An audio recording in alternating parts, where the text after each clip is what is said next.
이 자리에 또 이 시간 예배하는 모든 분들에게 하나님의 은혜와 평강이 우리 모두와 함께 하시기를 기원드립니다.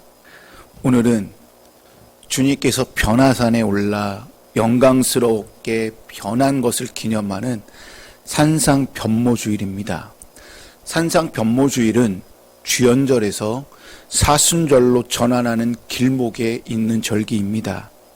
주연절은 주님께서 세상에 자신의 존재를 드러내신 것을 기념하는 절기입니다. 쉽게 말해 주연절은 예수님이 세상에 공생애를 시작한 날, 선포한 날을 기념하는 게 주연절입니다. 그리고 사순절은 우리가 아는 것처럼 주님의 고난과 죽음을 기억하는 절기입니다. 이처럼 주님은 공생애, 즉 세상에 자신의 존재를 드러내 하나님 나라가 임하였음을 몸소 보여주시다가 마지막 공생애를 위하여 나아가야 하는 길목에 오늘 산상변모주일이 놓여져 있습니다. 여러분, 주님의 행적을 한번 보시면 변화산 사건 이후에 예루살렘으로 향하는 그 발걸음을 우리는 알 수 있습니다. 예루살렘으로 향하고 있다는 것은 무슨 말입니까? 예루살렘으로 향하고 있다는 것은 고난과 십자가 그리고 죽음으로 향하는 여정입니다. 주님은 이제 마지막 공생에 하늘의 대업을 이루기 위하여 다시 한번 다짐하고 확인하는 것이 아마 필요했던 것 같습니다. 그래서 주님은 변화산에 올라 얼굴은 해와 같이 빛나고 옷은 빛과 같이 희게 되는 변모가 일어나게 된 것입니다. 그리고 세례를 받을 때처럼 하늘의 소리가 똑같이 들려옵니다. 이는 내 사랑하는 아들이요 내 기뻐하는 잘하는 소리입니다. 주님은 이처럼 변화와 하늘 소리를 듣고 여러분 마지막을 향하여, 즉 십자가를 향하여 나아가게 되었습니다. 주님은 이 모든 과정을 홀로 한 것이 아니라 세 명의 제자인 베드로와 야고보와 요한을 동행시켰습니다. 그렇다면 주님은 왜 혼자가 아닌 세 명의 제자와 함께 높은 산에 올라가셨을까요? 성경을 보시게 되면 종종 지도자들이 또 예언자들이 선지자들이 산에 오르는 모습이 나옵니다. 산에 오르는 이유는 딱 한 가지입니다. 하나님을 만나기 위해서입니다. 오늘 본문에 등장하는 모세와 엘리야 역시 시내산에 올라갔고요, 호렙산에 올랐습니다. 모세와 엘리야가 산에 올라가서 하나님의 뜻을 계시를 받았습니다. 이처럼 주님도 산에 올라간다는 것은 크고 놀라운 하나님의 뜻을 뭐하기 위해서요? 계시받기 위함이라는 것을 짐작할 수 있습니다. 그런데 왜 하필 세 명의 제자들과 함께 높은 산에 오르셨을까요? 1절 말씀을 보시게 되면 엿새후라는 말로 시작하고 있습니다. 엿새후라는 말은 무슨 사건이 일어난지 6일 후라는 말씀이에요. 그럼 16장을 보시게 되면 베드로가 역사적으로 위대한 신앙 고백을 하였습니다. 마태복음 16장 16절에 이렇게 고백하죠. 주는 그리스도십니다. 살아계신 하나님의 아들입니다. 라는 엄청난 신앙 고백을 합니다. 그리고 주님께 바요나 시몬아 너가 복되도다 라는 칭찬까지 받게 됩니다. 근데요, 하지만 예수님의 순환과 십자가의 길을 베드로를 비롯한 많은 제자들이 제대로 이해하지 못했습니다. 그래서 주님은 베드로에게 사탄아 물러가라라는 무서운 질책까지 하게 됩니다. 그 질책 이후 6일이라는 시간이 지나 제자들과 함께 산에 올라갔다라는 것입니다. 여러분, 베드로 입장에서 한번 생각해 보십시오. 내가 주님께 사탄아까지 소리를 들었는데 주님이 나와 함께 산에 오르자고 합니다. 여러분, 베드로 입장에서 주님과 함께 산에 올라가는 길은 상당히 부담으로 다가왔을 거예요. 올라가는 내내 무슨 말을 해야 될지 예수님을 계속 뭐예요? 눈치만 봤을 것 같아요. 근데 여기에는 예수님의 의도가 숨겨져 있다는 것입니다. 우리도 얼마든지 위대한 신앙 고백을 할 수 있어요. 하지만 한순간에 사탄에게 흔들려 어둠의 시간을 보낼 수도 있다는 것입니다. 어떻게 보면 우리에게도 베드로의 모습이 그대로 자리 잡고 있습니다. 어떨 때는 믿음이 괜찮아 보이고요, 좋은 것처럼 신실한 것처럼 보일 때가 있어요. 근데 어느 순간 한없이 작고 연약하고 형편없는 것처럼 보일 때도 있다라는 것입니다. 그럴 때마다 스스로 자괴감에 빠지기도 하고요, 부끄럽기 그지없을 때가 한두 번이 아니라는 거예요. 이런 연약함의 베드로의 모습이 오늘 저와 여러분의 모습이라는 것입니다. 그래서 예수님께서는 그런 베드로와 함께 높은 산에 올라가자라고 얘기하면서 산에 오르셨습니다. 주님은 베드로의 연약함을 누구보다 잘 아셨습니다. 그를 잘 훈련하며 하나님 나라의 귀한 그릇으로 삼기 위해 주님은 베드로와 요한과 안드레를, 야고보를 데리고 산에 올라갔다라는 것입니다. 안드레는 아닙니다. 죄송합니다. 주님은 이 시간 연약한 우리를 향해 다가오고 있어요. 그리고 우리한테 이렇게 손을 내밉니다. 누구야? 함께 산에 올라가자. 너의 연약함을 내가 다 알고 있단다. 내가 너를 다듬기 위해, 너를 더 귀한 존재로 내가 사용하기 위해 나와 함께 산에 올라가자고 이렇게 손을 내밀고 있습니다. 주님은 우리에게 그 손을 늘 이렇게 내밀고 있다는 것입니다. 그러나 우리는 어떻게 하면 돼요? 주님의 손을 잡고 주와 함께 높은 산에 올라가기만 하면 됩니다. 여러분, 이렇게 주님의 손을 잡고 높은 산에 오르는 이유가 무엇입니까? 특별한 영적 체험을 주기 위해서입니다. 주님은 제자들에게 영적 체험을 할 수 있도록 시각적으로 또는 청각적인 체험을 주십니다. 2절 말씀을 화면에 보실까요? 그들이 보는 앞에서, 뭐예요? 시각적 체험이죠? 그들이 보는 앞에서 그의 모습이 변하였다. 그의 얼굴은 해와 같이 빛나고 옷은 빛과 같이 희게 되었다라고 기록하고 있습니다. 제자들은 느닷없이 주님께서 변한 모습을 보게 됩니다. 여기서 변하다라고 사용하는 헬라어 이 동사는 외적으로 변화되었다라는 것뿐만 아니라 완전히 내부로부터 변한 것을 의미합니다. 그러니까 내부도 변하고 외형도 변했다는 그 말이 변했다라는 말이에요. 게다가 주님이 입고 계시던 그 옷이 이 세상에서 그 어디에서 찾아볼 수 없을 만큼 새한 색으로 마가복음에 의하면 빨래하는 그 옷보다 더 희게 강체가 난다라고 표현하고 있습니다. 아무튼 옷이 빛과 같이 희게 되었다라는 이 묘사는 뭘까요? 인간이 사용할 수 있는 그런 아주 신비로운 모습을 이렇게 표현한 것 같아요. 더 궁극적으로 우리에게 말씀하고자 하는 건 무엇일까요? 옷이 빛같이 희게 되었다라는 말이 진짜 희다라는 표현이 아니라 주님의 변한 모습이 하늘의 존재처럼 달라 보였다라는 거예요. 제자들이 이렇게 달라진 예수님을 공생의 내내 한 번도 본 적이 없습니다. 이들에게 본 예수님의 모습은 여러분 뭐예요? 장차 영원한 하나님 나라에서 만나볼 모습을 미리 뭐 한 거예요? 본 거예요. 여러분, 베드로가 십자가와 예수 그리스도의 순환으로 인하여 넘어졌습니다. 불과 6일 전에. 근데 이렇게 영광스러운 모습을 보게 됩니다. 무엇을 의미할까요?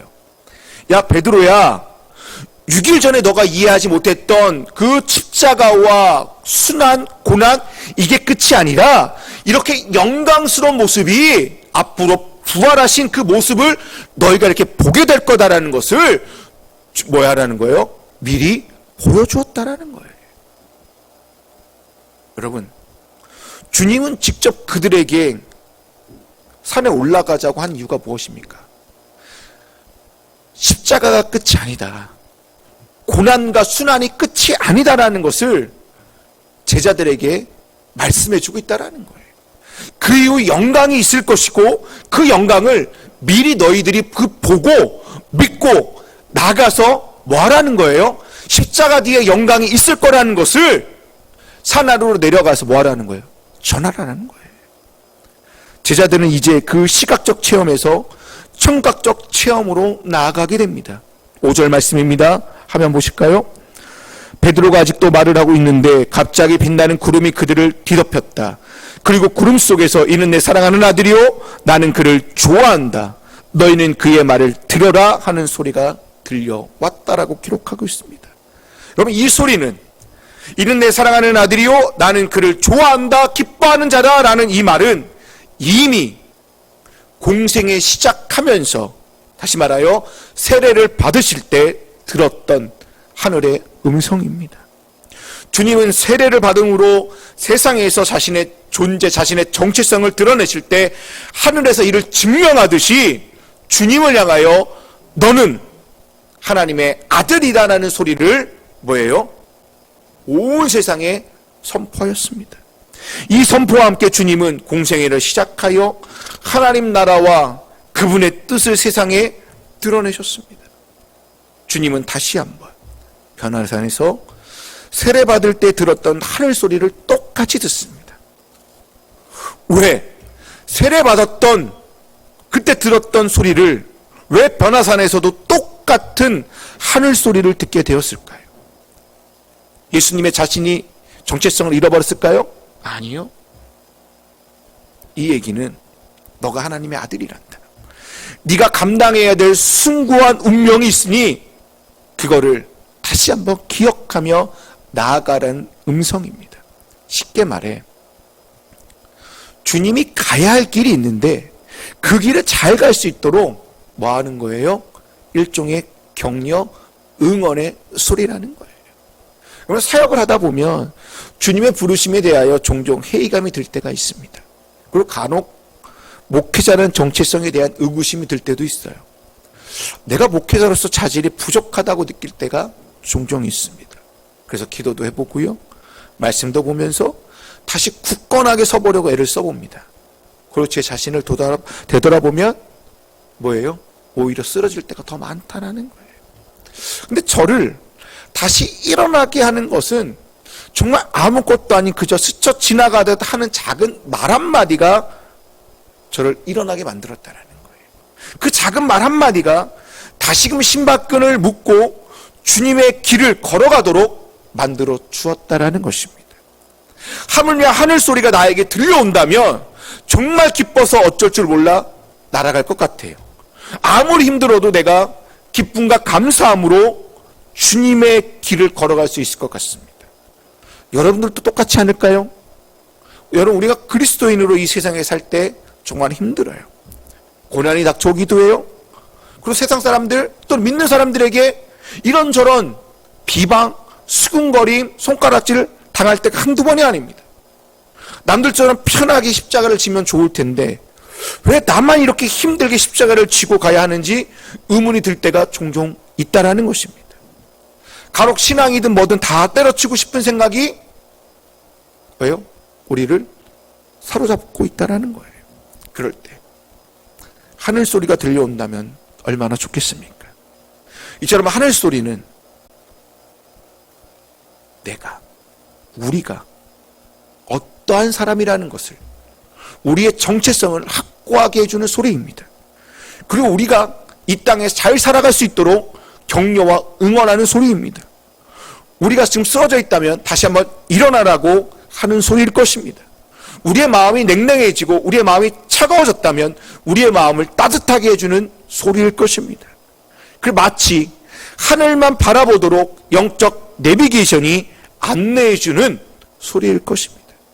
그래서 이렇게 얘기할 것입니다. 여러분들에게 너는 나의 사랑하는 딸이다. 너는 나의 사랑하는 아들이다. 내 마음에 드는 자녀다. 내가 너를 좋아한다. 내가 너를 너무나도 아낀다. 너는 잘할 수 있다. 내가 너와 함께하마라는 그 소리가 예수님이 들었던 이는 내 사랑하는 아들이요 내 기뻐하는 자다라는 소리입니다. 여러분, 이 하늘 소리는 누가 듭니까? 예수님만 들은 것이 아니라 거기에 함께하였던 제자들도 친히 듣게 됩니다. 이 소리의 내용으로 주님이 누구이신지 분명히 알게 해주는 소리였습니다. 근데 여기서 끝나는 것이 아니라 변화산에서는 하나의 하늘 소리가 더 들려옵니다. 5절 끝부분을 보시게 되면 너희는 그의 말을 들어라 라는 이 말씀입니다. 너희는 그의 말을 들어라 라는 이 말씀이 무슨 말입니까? 주님의 말씀에 뭐해라? 순종하라는 소리까지 덧붙이고 있다는 거예요. 여러분, 제자들은 마태복음 16장에서 주님이 누구이신지 알고 신앙 고백까지 하였습니다. 그러나 주님의 마지막 대업, 십자가를 제대로 이해하지 못했습니다. 그런데 하늘의 소리를 통하여 다시 한번 주님이 누구이신지를 명확하게 알게 되었고, 그리고 그분의 말씀에 뭐하래요? 순종하라는 말씀까지 듣게 됩니다. 이처럼 하늘 소리는 우리에게 예수님이 걸어가야 하는 그 길, 십자가를 걸으라는 그 음성입니다. 십자가의 고난이 닥쳐온다 하더라도 예수님의 말씀을 듣고 순종하며 따르라는 하늘의 음성입니다. 혹 그 길이 힘들어서 쓰러지거나 넘어지면 내가 너와 함께 걷겠고 일으켜서 손잡아 줄 테니 세상 끝까지 나와 함께 하자라는 하늘 소리라는 것입니다. 그 하늘 소리는 더 이상 제자들이 듣던 소리가 아니라 오늘 저와 여러분에게 들려주고 있다라는 것입니다. 오늘 내 삶의 한복판에 주님이 누구신지 고백하라는 하늘의 소리입니다. 오늘 내 삶에 주님의 말씀에 순종하여 십자가를 향하여 걸어가라는 음성입니다. 그 소리에 아멘으로 화답하는 자들에게는 주님의 변한 모습처럼 너희도 마지막에 이렇게 영광스럽게 변화될 거다라는 음성인 줄로 믿습니다. 여러분, 제자들의 이러한 시각적, 청각적 체험은 오늘 우리의 체험이기도 합니다. 여러분, 신앙이 아무리 고백이고 계시라고 말하지만 고백과 계시를 더 굳건하게 하는 것은 체험입니다. 제자들은 변화산 체험 전까지 신앙 고백만 하였습니다. 십자가 앞에서 흔들리는 갈대처럼 이리저리 흔들리는 존재들이었습니다. 하지만 이번 체험을 통하여, 이번 변화산에서 예수님의 변한 모습을 통하여 그 하늘 소리를 듣고 난 뒤에 이들이 가야 할 길에 대하여 확실히 확고히 알게 되었다라는 말씀입니다. 여러분, 영적 체험은 흔들리는 믿음이, 연약한 믿음이 오히려 더 견고하게 세워지는 계기가 되는 줄로 믿습니다. 이처럼 영적 체험은 내 삶을 변화로 이끌어줍니다. 이러한 변화와 체험은 그리스도인이라면 누구에게나 일어날 수 있습니다. 우리는 이 시간 제자들이 경험하였던 이 체험을 오늘 이 시간에 여러분들 삶 속에 시각적, 청각적 체험이 일어나기를 소망합니다. 그 오늘 이 시간 예배드리는 이곳이 주님과 함께 올라간 변화산이 되기를 주님의 이름으로 소망합니다. 여러분, 제자들은 변화산 체험 후 주님과 함께 산에서 내려옵니다.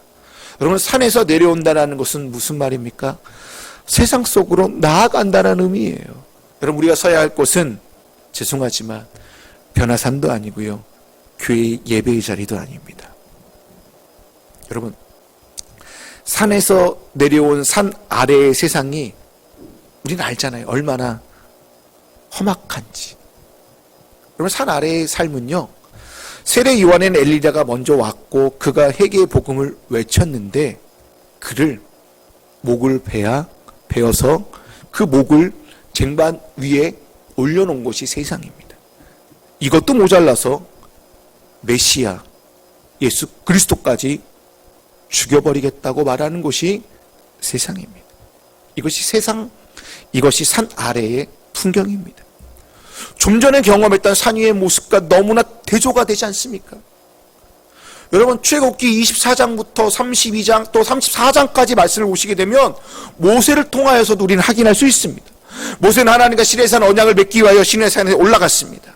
이때 여호와의 영광이 시내산 위에 엄청나게 머물러 있었고, 이때 그 여호와의 강경이 얼마나 대단한지 산 아래에 사람들 눈에 맹렬한 불같이 보였다라고 출애굽기 24장 15절부터 18절은 기록하고 있습니다. 그리고 그 뒤에 모세는 40일 40야를 하나님과 함께 산에 보냈습니다. 그 기간 동안 뭐 했습니까? 하나님은 모세에게 이스라엘 백성들이 어떻게 살아야 되는지, 예배는 어떻게 드려야 되는지, 어떠한 삶을 살아야 되는지 가르침을 받게 됩니다. 그리고 우리가 잘 아는 것처럼 양쪽에 증거판 하나씩, 즉 증거판 돌 2개를 들고 내려옵니다. 모세가 산 안에 내려왔을 때 산 아래에 어떠한 일이 벌어지고 있었습니까? 백성들은 모세의 형 아론을 졸라 금송아지를 만들어 그것이 하나님이라고 섬기고 있었습니다. 모세는 좀 전까지 산 위에서 하나님과 함께 영광의 시간을 보내고 있었습니다. 근데 산 아래로 내려오니 그 영광의 시간이 분노의 시간으로 바뀌고 말았다는 것입니다.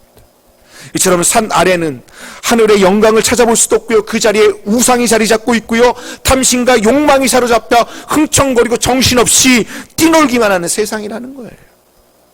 이것이 우리가 사는 세상이에요. 이것이 우리의 인생의 단면입니다. 때론 모세처럼, 주님의 제자들처럼 신앙의 엄청난 체험을 하여 황홀하게 될 때도 있을 것입니다. 그런데 그 황홀한 경험 밖은 세상입니다. 그 황홀함에서 내려오면 분노가 가득한 세상이 마주하고 있다는 것입니다. 여러분, 언제든지 다시 죽고 죽이는 양육 강식과 속고 속이는 적자 생존의 처참함의 그 처참한 대열에 우리 보러 동참하라고 이렇게 손짓하고 있는 곳이 세상입니다. 우리가 그 동참하기 싫다고, 불신앙의 모습이 가득한 산 아래의 모습이 싫다고 하여 산 위로 다시 올라갈 수도 없습니다. 왜냐? 산은 사람이 사는 곳이 아니기 때문입니다. 우리가 산에 오르는 것은 주님을 만나기 위해 오르는 것이지, 거기 살기 위해 베드로처럼 초막셋을 짓고 살기 위해서 올라가는 것이 아니라는 것입니다. 주님을 한번 보십시오. 죽을 줄 뻔히 알면서도 그런데도 내려와 했던 예수님처럼 우리 역시 처절하게 싸우며 우리의 신앙을 지켜나가야 할 곳은 바로 산 위가 아니라 산 아래, 이 세상 한복판이라는 것입니다. 거칠고 고단한 세상 한복판으로 나아가 어둠과 절망과 죽음으로, 또는 혼돈과 공허함 가운데 있는 사람들에게 산 위에서 경험한 이 황홀한 경험을, 하늘 소리를 그들에게 들려주라고 우리에게 말씀하고 있습니다. 그래서 우리가 산 위에 올라가는 것입니다. 이제 말씀을 저는 마치려고 합니다. 오늘 교회력으로 산상 변모주일입니다. 산상 변모주일은 주연절과 사순절 사이에서 산 위의 황홀함과 산 아래의 처절함을 동시에 보여주는 절기입니다. 우리에게 산 위에 올라 황홀한 체험도 있을 것이고, 산 아래로 내려와 불신앙의 세상 한복판에 서 있을 것입니다. 주님은 산 아래로 내려오셔서 예루살렘을 향하여 십자가의 길을 걸어가십니다. 분명 우리도 주님과 함께 산 아래로 이제는 내려와야 합니다. 산 아래는 환난과 고통과 아픔 등이 우리를 기다리고 있을 것입니다. 하지만 하늘의 소리처럼 너희는 그의 말을 들으라는 이 하늘 소리의 말씀처럼 주님의 말씀에 순종하며 인내하며 믿음을 지키며 주님이 걸어가신 십자가를 향하여 주님과 함께 이제 걸어가야 할 때입니다. 그로 인해 앞으로 우리가 누리게 될 영광은 현재 우리에게 닥칠 고난과는 비교할 수 없는 영광스러운 것이 곧 우리에게 임하게 될 줄로 믿습니다. 주기철 목사님은 늘 감옥에서 엄청난 고문을 당하면서도 로마서 8장 18절 말씀을 늘 되새겼다고 합니다. 이 말씀을 읽고 마치겠습니다. 현재 우리가 겪는 고난은 장차 우리에게 나타날 영광의 견주면 아무것도 아니라고 나는 생각합니다. 우리도 이 말씀을 늘 기억하면서 산 위에 올라가셔서 신비한 체험도 하늘 소리도 들으시기 바랍니다. 그리고 산 아래 내려와 제대로 된 성도로 참 그리스도인으로 살아가는 저와 여러분이 다 되시기를 주님의 이름으로 기원드립니다. 기도하시겠습니다.